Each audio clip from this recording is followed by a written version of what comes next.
My daughter looked me straight in the eyes and repeated her husband's words as if they were gospel. Either you follow what Troy says, or you two need to find somewhere else to live. The sentence hit me harder than any doctor's diagnosis I've ever received. It was spoken in our own kitchen, under the very lights I installed last winter, when they said the old bulbs were too dim for modern living. My wife Eileen froze mid-step, still holding the dish towel she'd been folding. I saw her shoulders tighten before her face did. Marissa wouldn't look directly at us. Her eyes kept drifting to the window, like she hoped the neighbor's dog would bark and spare her from finishing the ultimatum. I felt a heat crawl up my neck, the kind that comes when someone much younger forgets the decades you carried them. I tried to keep my voice steady, but my hands were trembling on the table. So it's his demands or our departure? I asked. Troy wasn't even in the room. He stayed in the living room, pretending to scroll his phone, as if he hadn't just turned our lives into a negotiation. The refrigerator hummed loudly in the silence, a reminder that everything in this house still had our fingerprints on it. Eileen took a small breath, the kind I recognized from years of marriage, the breath she takes right before choosing dignity over emotion. Before answering, I leaned back and spoke softly. You know, I tell stories now, old man stories, and every time I do, I say this. Subscribe, hit the like button, and tell me in the comments how old you are and where you're from. For you, it's just a small thing, but for me, it's the reason I keep telling these stories. I said it not as a plea, but as a reminder that I've lived long enough to know when a chapter is ending. Then I stood up, pushing my chair back until its legs scraped the tile. If these are the conditions, I said, we won't stay where we're not respected. Eileen nodded gently, without a single tear, which somehow made it hurt even more. Marissa opened her mouth like she wanted to take it back, but nothing came out. And silence, when it comes from your own child, can feel like the sharpest cut of all. We went upstairs to pack without another word, the house suddenly too quiet for a place once filled with our grandchildren's laughter. That night, when we left, I thought the hardest part was over. But 10 days later, I woke up to my phone buzzing nonstop, and on the screen were 17 missed calls, all from the daughter who had let us walk away. Eileen and I packed slower than we used to, not because of age, but because every drawer held a memory we didn't expect to leave behind. I folded my shirts too needle out of stubbornness, I guess, while Eileen kept muttering that she couldn't find her good sewing scissors. Maybe Troy hid them so we wouldn't stitch our way back into their lives. I joked, and she almost smiled, though her eyes stayed wet. I tried to lighten the mood again by sitting on the edge of the bed to tie my shoes, only to realize I'd put on 2 completely different socks. Eileen stared at me, raised one eyebrow, and said, well, at least you're leaving them with a fashion statement. It wasn't much, but it was just enough humor to keep my heart from cracking in half. As we packed, I kept glancing at the family photos on the wall, the one where Marissa was 10, and insisted I hold her teddy bear during the picture. The one where Troy first joined a holiday dinner and tried to carve the turkey like it was a medical emergency. I remembered laughing then. Now, every frame felt like a witness to our eviction. Eileen brushed her hand across a photo of the grandkids, and I heard her whisper, they won't even understand why we're gone. I didn't answer, because the truth was too heavy. Neither did I. When we finally carried our suitcases downstairs, Marissa stood by the counter, wringing her hands like she expected us to yell or curse or break something. Instead, I walked past her quietly, gripping the rails tighter than I should have. Dad, you're really leaving? She asked, voice trembling, but her feet stayed planted. I turned just enough to look at her. You asked us to, I said. We're doing what you wanted. Outside, the evening breeze felt colder than usual. I struggled with a suitcase latch until Eileen gently pushed my hands away and fixed it. She's always been better at the small things that matter. As we drove off, I looked at the house in the rearview mirror. It didn't look like home anymore. It looked like a place where we had overstayed a welcome that no longer existed. All night, I kept waiting for regret to hit me like a storm. Instead, what came was something stranger. A quiet, steady resolve. I realized that sometimes dignity whispers louder than anger ever could. Still, a part of me wondered what would happen Once the silence inside that house finally settled and what cracks it might reveal between Marissa and Troy. I just didn't expect those cracks to widen so fast, or for our phone to become the center of the storm barely a week later. The first few days after we left were strangely quiet, almost peaceful in a way that made me suspicious. Eileen and I rented a small room above an old florist's chapon, of those places where everything smells faintly of lavender and wet cardboard. The owner, a tiny woman named Harriet, kept insisting I take any wilted bouquet for free. "It'll brighten your mood," she said. I didn't have the heart to tell her that half of them looked like they'd been through a divorce of their own. Still, I took them. Eileen rolled her eyes and asked how many dying plants I planned to adopt. "All of them," I said. "We're building a retirement jungle." We tried settling into a routine. I made morning coffee but kept forgetting where Harriet stored the filters. So every day I improvised, once with a paper napkin, once with a sock that I swear was clean, and once with absolutely nothing, which Eileen called cowboy sludge. She took one sip, gagged dramatically, and told me I was no longer allowed to experiment without adult supervision. For the first time since the ultimatum, we really laughed until the sound echoed up the narrow staircase. But beneath the humor, a slow ache kept pressing on my ribs. I couldn't shake the image of Marissa standing in that kitchen, torn between us and her husband, or the way her voice had trembled even as she delivered his message. I'd raised her to speak her own mind. Now it felt like she'd rented it out to Troy for a discount price. Eileen pretended not to worry, but every time her phone lit up, she'd jump a little, as if hoping it was one of the grandkids. It never was. I told myself she'd adjust, but she kept knitting the same row of her scarf, over and over again, a sure sign her thoughts were somewhere else entirely. Meanwhile, I tried to play the role of the steady oak, but even oaks crack when pulled from their soil.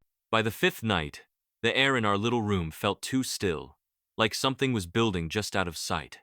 I didn't know whether it would be guilt, anger, or consequences, but I knew something was moving toward us, slow and heavy, like a train on old tracks. And when the first message finally arrived, it wasn't from Marissa, but from someone who had never contacted me directly before. The message came late in the evening, just as I was trying to convince a stubborn radiator to produce at least 1 degree of warmth. I smacked the side of it with my palm gently, like a man negotiating with an old friend when my phone buzzed.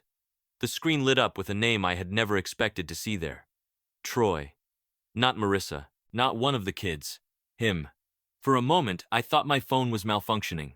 That radiator gave off more heat than Troy ever gave off courtesy. I opened the message. It was short, nervous, and uncharacteristically polite. "Call me when you can." That was it. No apology, no explanation, no hint of why a man who couldn't say thank you when I paid for their car repair would suddenly need my attention. I stared at it so long, Eileen asked if I was reading the terms and conditions of a new toaster. Before replying, I tried to distract myself by helping Harriet downstairs unload her shipment of roses. Bad idea. The very first box I picked up ripped open, spilling petals everywhere like a dramatic wedding scene gone wrong. Harriet gasped. I panicked and tried to catch them mid-air, swatting at the petals like an overgrown butterfly. Eileen just stood at the top of the stairs watching me, with that expression that says, "I married a man who loses fistfights with flowers." We cleaned it up for half an hour. Still, the message from Troy pulsed in my mind the entire time. Later, in our room, I sat on the edge of the bed holding my phone. "Should I call him back?" I asked. Eileen didn't answer right away. Instead, she set down her knitting and looked at me as if weighing the last 20 years of our family's choices. "If he's reaching out," she finally said, "something's wrong. But whether you answer or not, that's your decision." I sighed, rubbing my forehead. I hated that I cared. I hated that, despite everything, part of me still saw Troy as someone I had once hoped would be a partner to my daughter, not a man who issued ultimatums from the safety of another room. But the message kept tugging at me, like a loose thread on a sweater you know better than to pull. I didn't call him that night. I needed time, and maybe, just maybe, I needed him to feel that silence for once. But at dawn, when my phone buzzed again louder, longer, More urgent, I knew it wasn't a man's patience reaching its end. It was his fear. By sunrise, my phone sounded like it was trying to escape my pocket. 3 messages, then another, then a call, then another one, all from Troy. I didn't answer a single one. Not because I wanted revenge, though I won't lie. A small part of me enjoyed imagining him pacing around, sweating through his fancy t-shirts, but because I wanted to hear his tone before showing my hand. Finally, I put the phone on speaker, placed it on the nightstand, and let it ring. Eileen crossed her arms, waiting, like a woman about to watch a courtroom drama where she already knows the verdict. When it rang the 7th time, I picked up. He sounded shattered. "Sir, Mr. Halston, can you please just talk to me?" I almost dropped the phone. Troy had never called me sir. He barely called me anything. Last time he addressed me directly, it was to ask if I could maybe not rearrange the spice cabinet, as if cumin placement was a threat to national security. I kept my voice calm, though my heart was pounding a little. "Troy, what's happening?" He stammered through his words like a man trying to explain a fire he started while making toast. "It's Marissa. I think I don't know, she's upset about something. She won't talk to me. She keeps asking for you and Eileen. And she's not okay. Can you please come talk to her? Or at least call her back? Please?" Eileen's eyebrows shot so high, they nearly left her forehead. I muted the call for a moment. "Well," she whispered, "isn't this fascinating? The king of the castle suddenly needs his exiled citizens." I couldn't help it, I laughed, even though the situation felt heavier than my old toolbox. "Should we rush over like loyal subjects?" "Only if you wear matching socks this time," she said, eyeing my feet. I looked down. I had mismatched them again. Perfect. I unmuted the phone. "Troy, if she needs us, she can call." "She has been calling," he blurted. "Both of you. The kids miss you, she misses you. Everything's falling apart here, and two didn't know what to do." His voice cracked at the end. Not a dramatic crack. A real one. The kind a man can't control. And hearing it, I felt something shift inside me. Not forgiveness. Not yet. But something older and sadder. When the call finally ended, I set the phone down.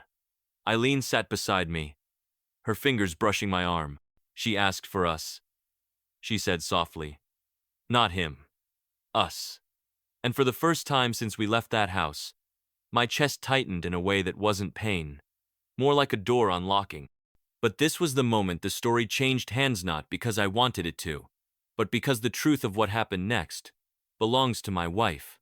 When Troy's trembling voice faded from the speaker, I sat still for a long moment, listening to the radiator clank like it was also giving its opinion. My husband kept pacing, muttering to himself about kids these days, swinging his arms the way he does when he's pretending not to be worried. I watched him for a bite, nearly tripped over the bouquet of drooping carnations Harriet gave him. He caught himself on the dresser, then tried to look dignified, which only made me laugh. "You all right, Mr. Jungle Gardener?" I asked. He grumbled something about the floor being uneven. The floor was perfectly fine. Inside, though, I felt something tightening, something I had been trying to smother since the night we walked out of our daughter's house.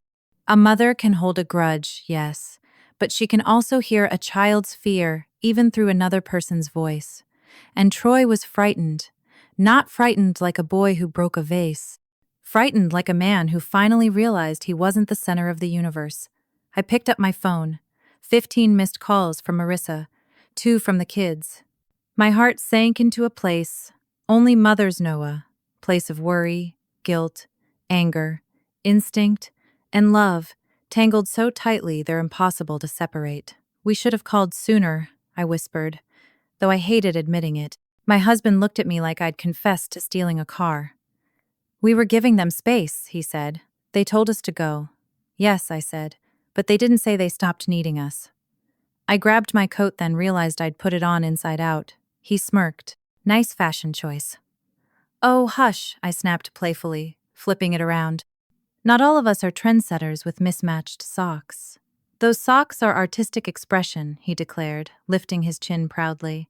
"Those socks are why I fear for you in the wild," I replied. We sat on the bed together, trying to decide whether to go immediately or wait for Marissa's next call. I kept twisting my wedding ring, an old nervous habit that had worn the gold thin over the years. I remembered brushing Marissa's hair when she was little, how she'd cling to my sleeve whenever she felt unsure. I remembered her crying in my lap after her first heartbreak. And now she was somewhere in that house, calling and calling, and we weren't there. The weight of that nearly crushed me. Then, as if the universe wanted to stop my thinking and start my acting, my phone lit up again. Marissa. No hesitation, no second guessing, just her name glowing across the screen like a flare fired into a dark sky. I answered. And the sound of her voice on the other end made my heart twist in a way I hadn't felt since the day she was born. Mom, please come. Those were the first words out of her mouth. Not hello, not an explanation, just that trembling whisper, thin as tissue paper. For a moment, I couldn't answer. My breath caught somewhere between fear and disbelief. She sounded like a child again, the way she used to when thunderstorms rattled her bedroom windows. But this wasn't weather. This was something much darker. I'm here, sweetheart, I said, trying to steady my voice. My husband leaned closer, pretending not to eavesdrop, even though his ear was practically touching my cheek. I nudged him away. He pretended to stumble dramatically off the bed, nearly knocking over a vase of Harriet's half-dead chrysanthemums. When he grabbed the vase mid-fall, water sloshed everywhere, including onto his socks, which he still insisted were artistically mismatched. I almost laughed, even with panic clawing at my chest. Marissa's breathing was uneven. Mom, things are bad. I can't talk long. Can you and Dad come? Today? Now? Her voice cracked on the last word. My heart clenched. Are the kids okay? They're with me, she whispered. But Dad needs to talk to Troy. And I just need you both. I closed my eyes and felt tears slip out, quiet ones. The kind that come when a mother realizes her child finally sees the consequences of the life she built. My husband straightened his posture instantly when he saw my face. We're going, I said firmly. He nodded and started grabbing jackets, shoes, keys, and for some reason, a roll of paper towels. In case of emotional emergencies, he explained. I didn't question it. After all, this man once brought pliers to a parent-teacher conference because he thought things might get practical. As we hurried down the narrow, floral-scented staircase, I rehearsed every possible disaster in my mind. Had they fought? Had someone said something unforgivable? Was Troy unraveling? Or had Marissa finally seen the cracks we'd been politely ignoring for years? We reached the car, and my husband fumbled with the keys, like a man trying to defuse a bomb. The alarm beeped twice, then 3 times, then once again. Is it talking to us? He muttered. It's saying drive the car, I snapped, pushing the key into his hand. You're just not listening. Once the engine started, everything became too real. My fingers trembled in my lap. He reached over and squeezed my hand, the way he always does when my thoughts start spiraling. We'll figure it out, he whispered. We always do.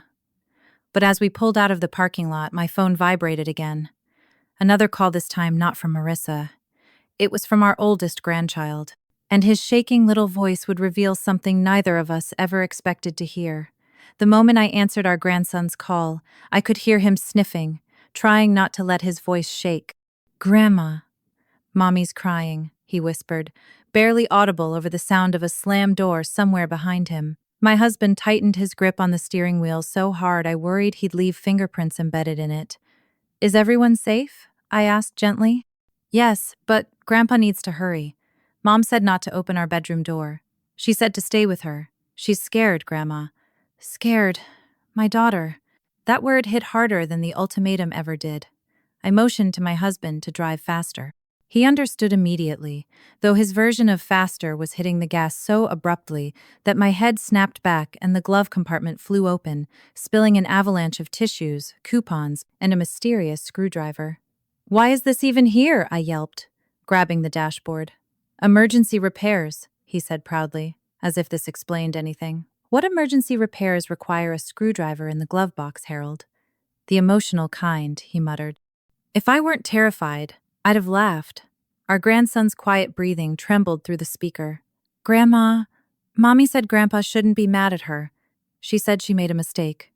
My husband looked at me, confusion and heartbreak twisting together on his face. I could see it happening in real time. The moment a parent realizes their child isn't just hurting, they've finally reached the point where their pride has cracked wide open.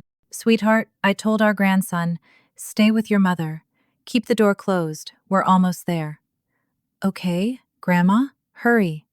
Then he hung up. Silence filled the car, except for the rattle of the old engine and my husband muttering something under his breath about how he should have changed the oil last month. He always mutters when he's scared. It's his way of pretending he's still in control.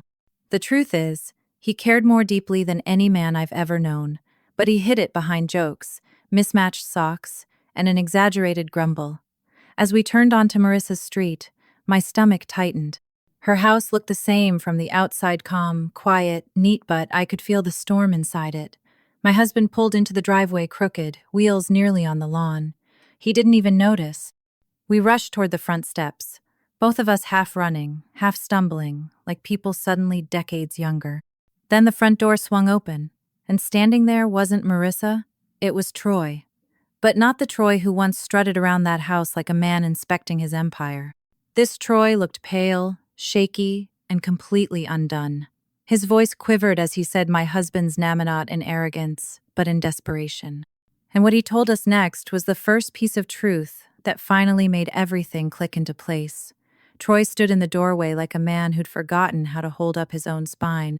His hands were shaking, his face blotchy, his shirt wrinkled like he'd been grabbing at it in panic.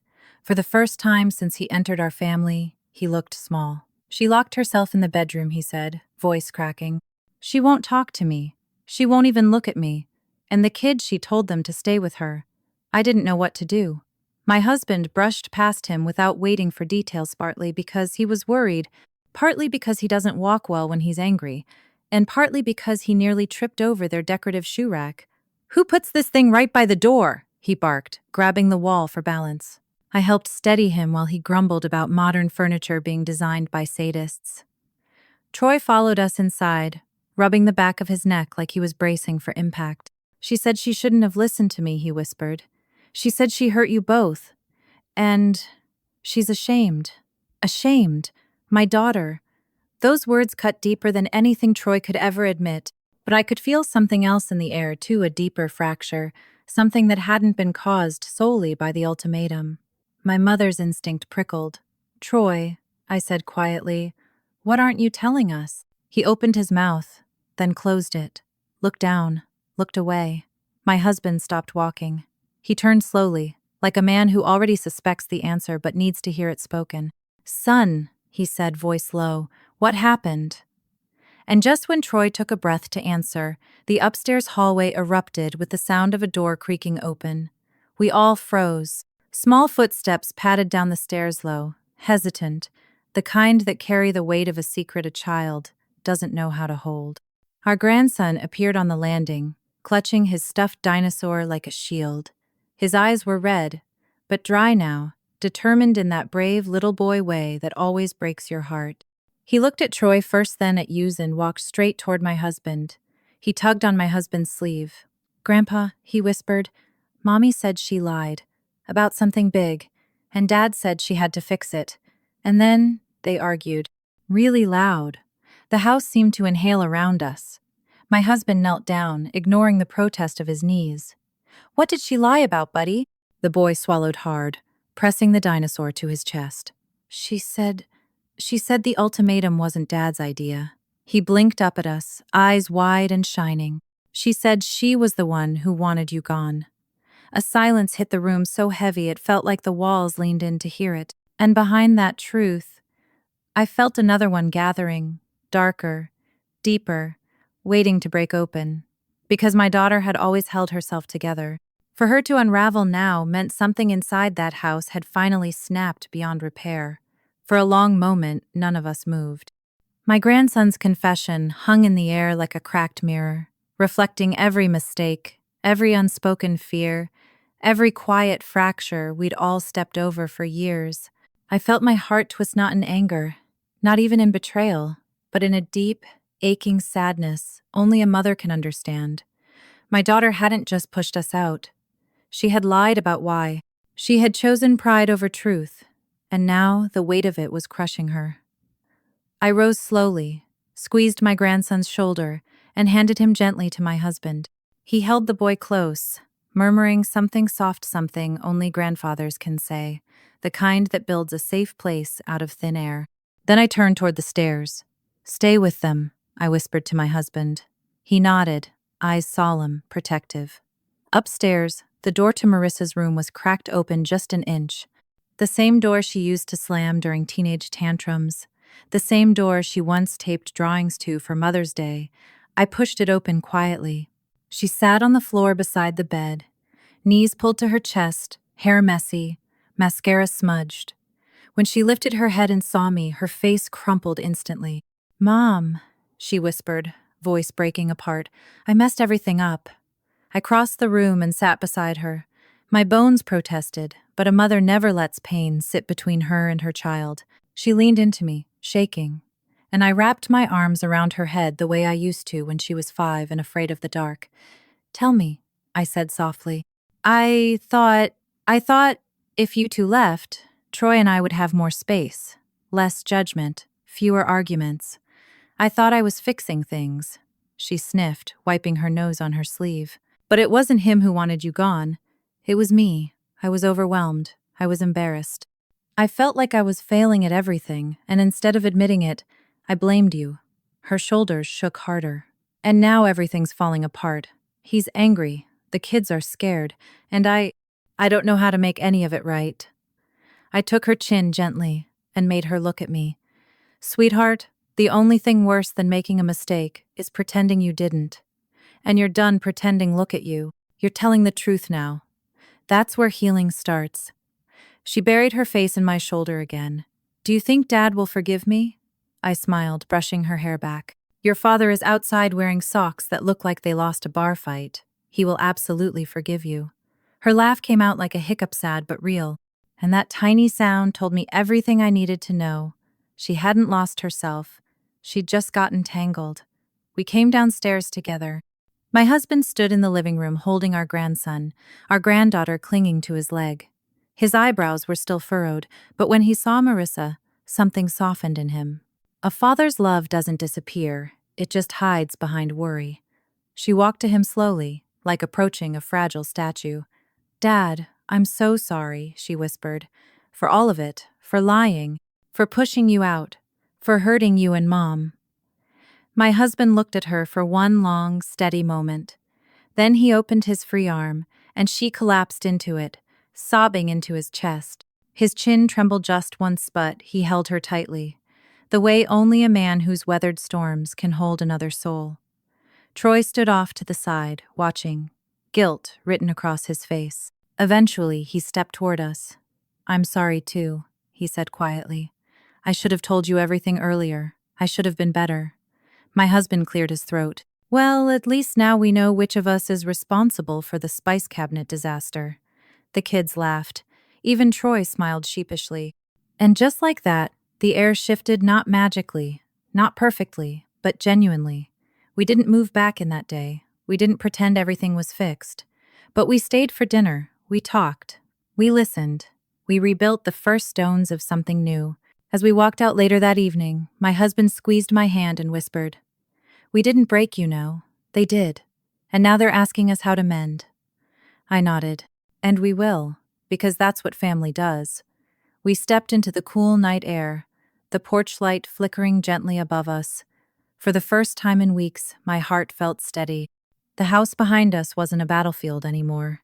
It was a place beginning again because the old ones hadn't given up, because we stood our ground with dignity, because we walked away when pushed and returned when needed. We didn't lose. We endured. And in the end, we won back everything that mattered.